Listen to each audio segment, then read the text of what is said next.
Hi అండి అందరికీ. ఈరోజు నేను అవిసె గింజలు పొడి చేస్తున్నాను. ఇవి ఇంగ్లీష్లో అయితే ఫ్లాక్స్ సీడ్స్ అంటారు. ఇవి కానీ దొరికితే చేసేసుకోవచ్చు. ఇవి ఒక కప్ తీసుకొని సిమ్లో పెట్టుకొని బాగా వేయించుకోవాలి. బాగా వేగిన తర్వాత ఇవి తీసి పక్కన పెట్టుకోవాలి.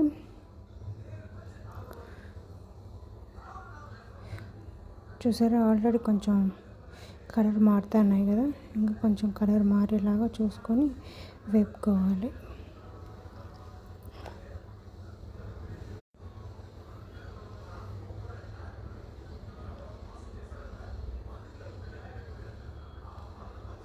ఇవి బాగా వేగినాయా లేదా అనేది ఎలా తెలుస్తుంది అంటే, పట్టుకొని ఇలా అన్నప్పుడు ఆ గింజ పైన పొట్టు ఉంటుంది కదా, అది అనేది రావాలి. అంతవరకు వేపుకోవాలి.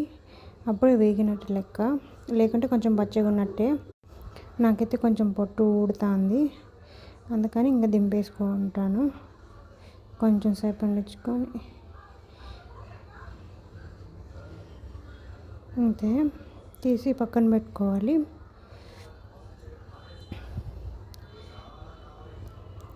ఒక కప్పు ఫ్లాక్స్ సీడ్స్ తీసుకున్నాను.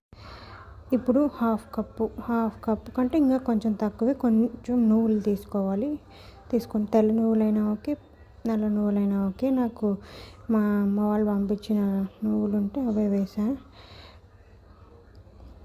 నల్ల నువ్వులు ఇవి మా చేలోనే వండినాయి.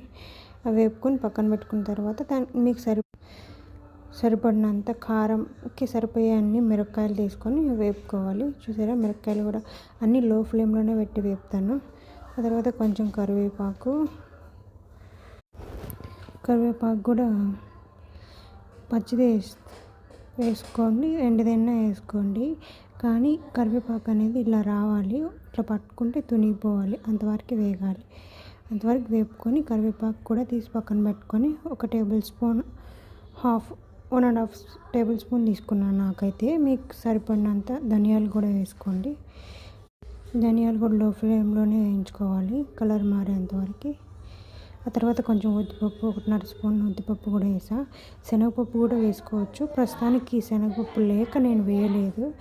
ఆ తర్వాత జీలకర్ర కూడా ఒక 1.5 స్పూన్ వేసుకొని అన్నీ చల్లారి పెట్టుకున్న తర్వాత అంతలోపల తెల్లుల్లిపాయలు కూడా పక్కన తీసి